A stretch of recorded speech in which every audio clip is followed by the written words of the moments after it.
Donnie and Dolly. The team is supported by ableauctions.ca. Closing your business? We can help. All of our guests today, including Farhan, standing by. Brought to you by the Vancouver Giants. Giants and Cameron Schmidt take on the Prince George Cougars tomorrow night. LAC puck drop, 7 o'clock. How busy is tomorrow going to be sports-wise in Vancouver? Lions, Canucks, Giants.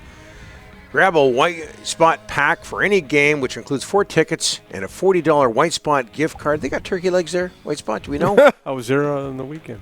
Pack starts, they start as low as $129. Head to VancouverGiants.com to grab your tickets for every game. Lions host Calgary on Friday. Lions have lost 7 of 9 and have fallen to third place in the CFL West. We should also mention that, speaking of the Giants, the New York Giants are in Seattle to play the Seahawks on Sunday. Farhan will be there. And he's going to be at another football game on Saturday down in Seattle. Farhan joining us now. How are you, sir? I'm good, buddy. Huskies and Wolverines, is that what it is? Huskies and Wolverines Saturday in front of 70,000 of my closest friends at Husky Stadium. Can't wait for that one. That's the non-work one because I'm calling the game Friday night. I'm working the game for TSN on Sunday, but the Saturday one I get to go as a pure fan. And the Huskies are favored after losing the national championship game. Both of these teams have had huge turnover on their rosters, on their coaching staffs, at least in Michigan's case, it's the head coach, but for Washington all the way through. So it should be a fun game. I can't wait. Yeah, what an experience that'll be. I'd go just to see the Wolverines helmets. Hey, Farhan, Lions. Gross. Come on. You're not one of those. Well, I'm a uniform guy. Do you like the Oregon Duck uniforms? Because we can't stand those either. Well, like which uniform are we talking about? They change them every week. So well, they're all gross. But those are iconic uniforms. The Michigan, especially the helmets. Yeah. The maize and blue. Oh, those are nice. They go way back. The Lions, the BC Lions. If you look back in their history, they had helmets exactly like that. For a season or two back in the they did. Oh, look it up. History lesson. And you were covering the team then? Hey, listen, you're just upset because I know something about football that you might not know. Yeah, exactly. That's fair. Well, okay, tell me this: 7 of 9. Lions have lost 7 of 9. What is going on with that football team? Farhan, they host Calgary Friday. Yeah, just a ton of inconsistency, right? I mean, they've shown moments of greatness. They lose 5. You get Nathan Rourke back at a point there, and he struggles out of the gate. And then he plays 2 really, really good games. And at the same time, their defense was really, really good in both of those games, touchdown Pacific, and then the following week in Montreal, against the top team in the league record-wise. So then you come back and you play 2 games, and, even within those games, there were a lot of good moments, right? The early stages of the game against Hamilton, but they just can't put a complete game together. And Rick Campbell, he talked to us about it. He says that at key times in the game, when there's a play to be made, they don't make it. And early in the year, when they had won 5 straight, it was completely the opposite. That when it got into those stressful situations in the fourth quarter and a play needed to be made, they believed they could make it. So they need to find a way to get back to that. And confidence is certainly, a fragile thing in sport.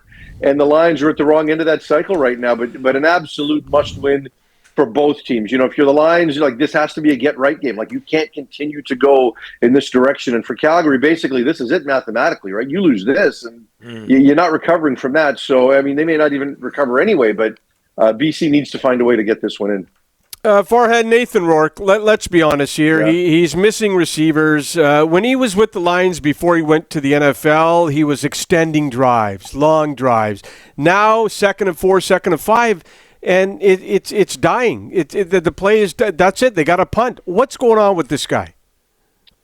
Yeah, I think it's taken longer than any of us would have expected for him to get back in sync with his receivers. But that's not just a Nathan problem, because when we look back at 2022, think of the receivers they had, right? You had Brian Burnham, who could make anything right. You know what I mean? You put it up in the air, and even if it wasn't a high percentage throw, he'd come down with it. You had Keon Hatcher just ascending into his prime.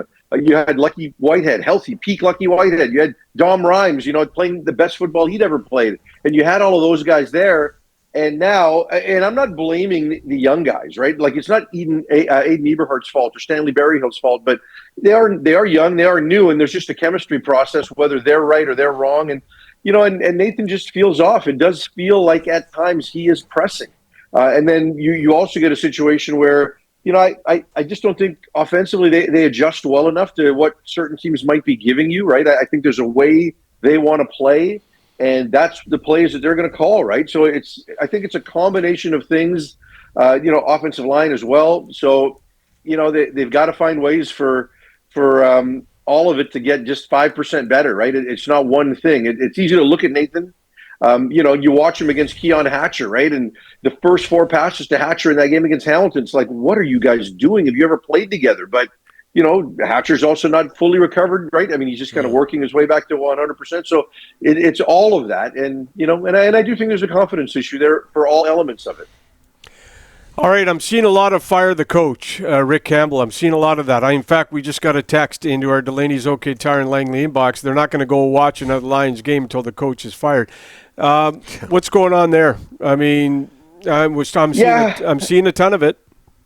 Well, look, this is the way it goes, right? I mean, you get to a situation with every coach. What was Rick Campbell's strength when he came in? Rick Campbell's strength was stability, right? And then after a while, you're like, well, this guy's tired. He's not improving the team at all. And what, you've got to keep going like this. And the Lions, between 22 and 23, they were kind of there. It was a win to be able to stay there, considering you had just changed an incredible quarterback, right, off the 2022 season, and now they're taking a dip down. So people are going to say that. And look, at the end of the day, if this team loses 2 of their next 3, finishes 8-10, and loses in the first round of the playoffs, all bets are off, right? And that's not me advocating for Rick Campbell's dismissal. I'm not saying he should get fired, but if you're the owner and the president, you absolutely have to look at that. It's just responsible business practice. You want to make sure that you've got consumer confidence where it needs to be. So, yeah, all those things are reasonable. I do think that that fans are going to react, and it's been a tough year. There's no doubt. But is that the right course of action? Is stability the right course of action? I'm not sure, and I do think that the belief in the room is wavering, right? From the people I've talked to. I'm not saying that Rick's lost the room. I'm not suggesting that. But I do think that the people in the room are wavering at the group's ability to get done what it needs to get done. And part of that is whether it's belief in themselves, whether it's belief in those above them that are leaders. I think it's all a part of it. But, winning cures a lot. I mean, we always go back, and I know Rick tells me I talk about Winnipeg all the time, but go back to year 4 when everybody was calling for Mike O'Shea's dismissal, and Winnipeg chose to stay patient, and they got rewarded for it. And I'm not saying it's the right answer here, all right? Like, I want to judge it at the end of the year, and I'll give you a stronger take. But, it works for some teams. It doesn't work for some teams. I've got some people saying they should fire him now just to get the dead cat bounce so that maybe they win these last 3 and can go into the playoffs in a bit of a roll. But who knows? Seahawks, all your takes are strong, by the way. Seahawks, Giants on Sunday coming off the loss in Detroit. It was a loss, but it was entertaining. But bottom line, they didn't win the game. Was that all about the injuries on defense, Farhan, for Seattle? Yeah, I think that's a big part of it, right? This team went into that game, in my opinion, not having been tested yet, right? Because of who they played and the state of those teams at those times. I think this defense has the ability to be better, but they need to be healthy. They're just not deep enough. They're young in certain areas. Like when you look at their linebacking core, they're really green, right? So the other 2 layers of the defense, the D-line and the back end, have got to be right so those guys don't get exposed. And then even they were dealing with some stuff at the linebacker position. So, they need to get Byron Murphy back. They need to make sure Boye Mafi's healthy. They've got to get Nuosu back at some point here, right? So they've got to get some of these guys back. And, and I think at that point, then we can see what Mike McDonald's defense is all about in that moment. But all that said, when you look at what they were able to get done offensively against a pretty good Detroit Lions defense, and look, Seattle's offensive line is just not good, right? Like they are not good. And Ryan Grubb has done a great job of helping offensive lines. Like when in 2023 or 2022 at Washington, that offensive line coming off the previous coaching era was terrible. And then all of a sudden he comes in and he does a lot of things with the exact same personnel to get them right in terms of different things he did with protections, different things he did with shifts and motions to get them in the right spot. And then all of a sudden they go 8-4. And then the next year they're named the top offensive line in college football. So he's got a pretty good sense on how to do it. So for them, with that offensive line to get over 500 yards of offense and to let Geno Smith play the way he's been playing. Grubb's getting the most out of Geno. He's getting the most out of DK Metcalf. Offensively, you've got to like what you're seeing. We'll see if it's sustainable, but it looks pretty good. So for me, even though they lost, the Lions are a legitimate contender. And, I don't think the Seahawks are, but for them to be able to put up those kinds of points, that's a pretty good sign. And when they get healthy, I think their defense can catch up. Okay, we're out of time. We haven't got time to talk hockey. We'll do that next week with you. Oh, have yourself a great weekend. It sounds like it's going to be fabulous. We could have talked Giants. Yeah, times two. All right. Yeah. Next time, guys. Have a nice day. Farhan, thank you so much. See you, Ricky. Have a nice day.